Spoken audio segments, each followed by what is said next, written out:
Hello everyone. Sir, हम Wipro project के under waste theme पे काम कर रहे हैं और हम आपका इंटरव्यू लेना चाहते हैं, तो क्या हमें परमिशन है? बिल्कुल, ले सकते हैं। सर, आपका नाम क्या है और आपकी डेजिग्नेशन क्या है? मेरा नाम मनोज कुमार शर्मा है और मैं यहाँ पीजीटी बायोलॉजी के पद पर कार्यरत हूँ।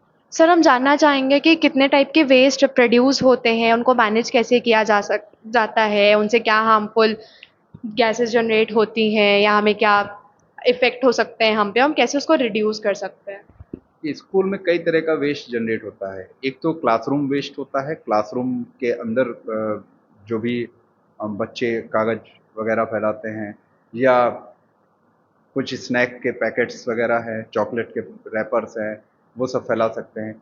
इसके अलावा स्कूल के जो ग्राउंड हैं, गार्डन्स हैं, वहाँ पर वेस्ट क्रिएट होता है। वो वेस्ट होता है प्लांट से जो जनरेट होता है, पत्तियाँ हैं, टहनियाँ हैं, ठीक है? वो वेस्ट हो जाता है।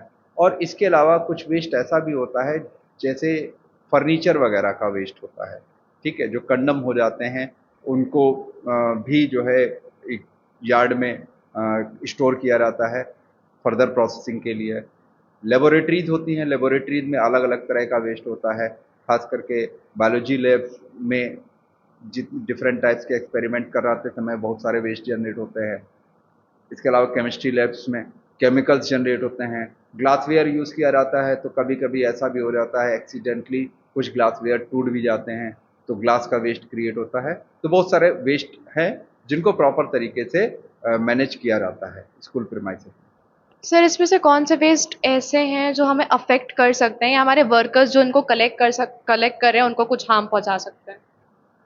देखिए जो केमिस्ट्री लैब के कह सकते हैं कि वेस्ट हैं, अब उसमें जैसे ग्लासवेयर्स हैं, उनको कलेक्शन करते समय बहुत ज़्यादा सावधानी की ज़रूरत होती है। अगर उनको नॉर्मल वेस्ट की तरह से ट्रीट किया जाएगा, तो ज़रूर वो नुकसान पहुँचा सकते हैं, कलेक्ट करते समय भी और उसको हैंडल करते समय भी। इसके अलावा जो केमिकल्स वहाँ पर यूज़ किए जा रहे हैं, उनको भी सही तरह से डिस्पोज़ ऑफ अगर नहीं किया जाए, तो वो भी नुकसान कर सकते हैं। अदरवाइज़ क्या होगा, नॉर्मल वो ड्रेन में अगर निकल जाएँगे, तो जो माइक्रोब्स होते हैं, जो ड्रेनेज में कह सकते हैं कि बायोडिग्रेडेशन का काम करते हैं, वो नहीं कर पाएँगे, उनकी डेथ हो जाएगी due to chemicals, these chemicals which are releasing in the drain. Okay sir. Sir, in general waste से क्या बीमारियाँ आजकल फैल रही हैं या क्या थ्रेट्स हो रहे हैं हमें? देखिए जो केमिकल्स हैं वही सबसे ज़्यादा इम्पोर्टेंट हैं, हर तरह से कंटामिनेशन क्रिएट करते हैं। नॉर्मली जो लाइफ़स्टाइल है बच्चों का, ख़ास करके कि खेलते-खेलते अलग-अलग जगहों को टच करते हैं, अगर उनमें प्रॉपर हैंड वॉश की ट्रेनिंग नहीं है कि कब उनको हैंड वॉश करना है, कब नहीं करना है, तो they get easily infected by common diseases, ठीक है? तो उनको प्रॉपर अगर ट्रेनिंग दी जाए कि हैंड वॉश करना है ब्रेकफ़ास्ट से पहले, ब्रेक और लंच से पहले प्रॉपरली हैंड वॉश करके अगर वो अपना लंच करेंगे या डिनर करेंगे, जो भी है खाने-पीने की चीज़ों को यूज़ करेंगे, तो इन्फेक्शन होने के चांसेस नहीं होते। इसके अलावा बहुत सारे केमिकल्स ऐसे भी होते हैं, जैसे कि डाई, डाई समझ रहे हैं ना? कलर्स जो हम लोग यूज़ करते हैं, उसमें बहुत हार्मफुल केमिकल्स होते हैं और कुछ केमिकल्स इतने हार्मफुल्स होते हैं, they may create the cancer in the body. तो उनको भी बहुत केयरफुल तरीके से हैंडल करना चाहिए और अवेयरनेस जितना हम बच्चों को दे पाएँ इसके बारे में कि कंटामिनेशन कैसे हमारे बॉडी को हार्म करता है, तो इससे हम बच सकते हैं। ठीक है सर। और सर, आप ये बता सकते हैं कि कैसे वेस्ट मैनेजमेंट लोग अपने घर पे कर सकते हैं या और कौन सी इफ़ेक्टिव चीज़ें होती हैं? जैसे बहुत सारा वेस्ट ऐसा हम लोग डिस्पोज़ करते हैं जिसको नीड नहीं होती है कि हम उसको वेस्ट की तरह ट्रीट करें, बट हम उसको बिना और फर्दर यूज़ किए उसको वेस्ट मान लेते हैं और हम लोग उसको डिस्पोज़ कर देते हैं। हम लोग क्लास में एक 3 आर्स का रूल बताते हैं, ठीक है? जिसमें रिड्यूस, रीयूज़ एंड रिसाइकिल, ये कॉन्सेप्ट हम लोग लेकर के चलते हैं। रिड्यूस करना जैसे कुछ ऐसे जो नॉन बायोडिग्रेडेबल वेस्ट हैं, सबसे ज़्यादा प्लास्टिक के आइटम, उनको जितना कम से कम हम यूज़ कर पाएँ उतना अच्छा है। दूसरा ये है कि अगर मान लेते हैं यूज़ करना मजबूरी है, तो यूज़ करें और उसको बार-बार यूज़ करें, ऐसा कोई आर्टिकल हो तो ज़्यादा लंबे समय तक हमें और दोबारा उसको खरीदने की, परचेज करने की ज़रूरत नहीं पड़ेगी। अदरवाइज़ क्या होगा कि वो घरों में इकट्ठा होता चला जाएगा और एक डंप यार्ड की तरह से काम करेगा। और थर्ड, अगर मान लेते हैं उसको रीयूज़ नहीं कर पा रहे हैं, तब थर्ड ऑप्शन पर जाते हैं रिसाइक्लिंग पर। इसके अलावा घरों में जो ड्राई वेस्ट है और वेट वेस्ट है, जो प्राइमरी कह सकते हैं कि लेवल पर इसको सेपरेट आउट होना ज़रूरी है। अदरवाइज़ नॉर्मली सारे घरों में जो भी वेस्ट का कलेक्शन होता है, चाहे वो म्युनिसिपल कॉर्पोरेशन की वेस्ट कलेक्शन वाली जो गाड़ियाँ चलती हैं, वो कलेक्ट करती हों, तो उनके पास भी कुछ ऐसा नहीं होता है कि दोनों को अलग-अलग करें। तो बेटर ये होगा कि अगर हम ड्राई वेस्ट और वेट वेस्ट को अलग-अलग पहले से ही हम कर लें, तो आगे उसको डिकम्पोज़ करने में ज़्यादा प्रॉब्लम नहीं होगी।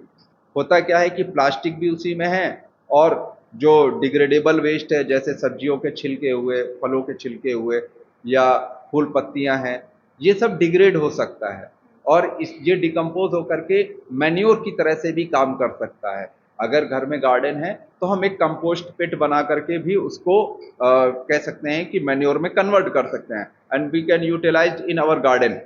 ठीक है, जिससे क्या होगा कि ह्यूमस कंटेंट हमारे सॉइल का बढ़ेगा, गार्डनिंग में जो भी हमने फूल पौधों के पेड़ लगा रखे हैं वो भी अच्छे से ग्रो कर पाएंगे। होता है कि जो आदत होती है बच्चों की कि पीछे बैक साइड पर वो लिखते रहते हैं, कॉपियों के बैक साइड में कुछ पेजेस जो होते हैं अक्सर वो खराब हो जाते हैं। और इसके अलावा अब तो खैर ये हो गया है कि प्राइमरी लेवल से ही थर्ड फोर्थ फिफ्थ से ही लोग पेन का यूज़ करने लगते हैं। अदरवाइज के पहले क्या होता था कि पेंसिल से लिखाया जाता था, अगर कहीं कोई मिस्टेक होती थी तो उसको इरेज करके फिर जो है से लिखा जा सकता था। लेकिन पेन का यूज हो जाता है तो उसका एक ही ऑप्शन बचता है, या तो उसको कट करो, कट हो जाता है तो बच्चे अक्सर क्या करते हैं उस पेज को फाड़ देते हैं, पेज वेस्ट होता है। और ऐसे ही बहुत उस पर पैमाने पर बड़े पैमाने पर भी वेस्ट होता है। फिर उसके अलावा जब एग्ज़ाम होते हैं, एग्ज़ाम की जो कॉपीज़ होती हैं, कह लीजिए कि 8 पेज या 12 पेज की कॉपीज़ किसी भी एग्ज़ाम में दी जाती हैं और जो जूनियर क्लास के स्टूडेंट्स हैं उनका पेपर इतना लेंदी नहीं होता। अगर वो पूरा पेपर भी सॉल्व करेंगे तो शायद उसका आधे पेज ही भर पाएंगे। लेकिन एक बार एक कॉपी यूज़ हो जाती है और उसके आधे पेज उसमें वेस्ट हो जाते हैं, ब्लैंक पेज वेस्ट हो रहे हैं। तो इसको भी मैनेज किया जा सकता है कि हम कम पेज वाली कॉपीज दे करके पेजेस को बचा पाएँ। ठीक है, ऐसा भी कर सकते हैं। और दूसरा कि जो वेस्ट फैलाने की बात है, बच्चों से ही हम शुरू करते हैं कि बच्चे अगर उनको घरों में ट्रेन किया जाए, स्कूल में बताया जाए कि आप अपने आसपास सफाई रखें, अगर कोई कचरा निकलता है तो you can put it the dustbin, आप उसको डस्टबिन में डालें। उनको ये बातें सिखाई जा सकती हैं कि हम नॉन बायोडिग्रेडेबल वेस्ट जैसे प्लास्टिक है, सिंगल यूज प्लास्टिक का यूज मिनिमाइज करें, ना ही करें। स्कूल प्रीमाइसेस में बेटर ये होगा कि वो स्टील बॉटल्स को यूज़ करें, वाटर बॉटल्स का यूज़ करें और प्लास्टिक का मिनिमम यूज़ करेंगे तो पॉल्यूशन भी कम होगा। जो पैक्ड फूड आइटम होते हैं उसको भी मिनिमाइज करें, क्योंकि बाकी चीज़ों पर तो कंट्रोल हो जाता है। अक्सर ये देखा जाता है कि मार्केट में भी पॉलीथीन पर बैन लगा दिया गया। जो दुकानदार हैं उनके पास पॉलीथीन नहीं होती है। ठीक है, नहीं होती है का मतलब कि जब भी रिस्ट्रिक्शन किया जाता है तो रेड डाली जाती है तो उन दुकानदारों को पकड़ा जाता है। लेकिन अगर हम ये करें कि अगर उन दुकानदारों के बजाय हम उनसे ये कहें कि आप कपड़े का थैला प्रमोट करें, ठीक है, और दुकानदारों से भी ये कहा जाए कि वो लोगों को अवेयर करें कि भाई पॉलीथीन हम रखेंगे तो हम पकड़े जाएंगे और आप इस तरह से नहीं लाएंगे कुछ अपने घर से रखने के लिए तो हमें भी दिक्कत होगी, आपको भी दिक्कत होगी। तो इस तरह से अवेयरनेस फैलाई जा सकती है और सिंगल यूज प्लास्टिक को रिमूव किया जा सकता है। प्लास्टिक सबसे बड़ा कह सकते हैं कि डिसएडवांटेज है हमारे डेवलपमेंट का।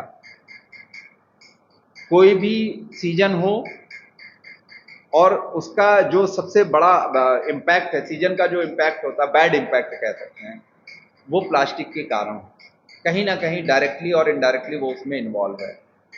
इसको जलाते भी हैं तो हार्मफुल गैसेस प्रोड्यूस होती हैं, वो हार्मफुल गैसेस जो है लोगों को बीमार करती हैं। बहुत तरह की हार्मफुल गैसेस है जो ब्रोंकाइटिस, ठीक है, अस्थमा, उन लोगों के लिए बहुत ज़्यादा जो है दिक्कत क्रिएट कर देती है, सांस लेने में तकलीफ होती है।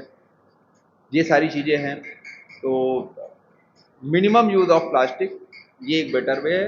मैक्सिमम जो है आप ऐसे आइटम्स का यूज़ करें जो बायोडिग्रेडेबल हों, कि अगर वो वेस्ट भी हो रहा है, कहीं गिर भी रहा है, तो अपने आप ही नॉर्मल नेचुरल प्रोसेस से वो अपने आप डिकम्पोज हो जाएगा और नेचर को भी प्रभावित नहीं करेगा किसी भी तरह। हर किसी के अंदर, और हमें प्लास्टिक्स का कम यूज़ करना चाहिए, तो हम इसको और बच्चों तक भी स्प्रेड करेंगे और हमारी कोशिश रहेगी कि हम अपने प्रोजेक्ट से भी उसको और फर्दर स्प्रेड करें। Thank you sir.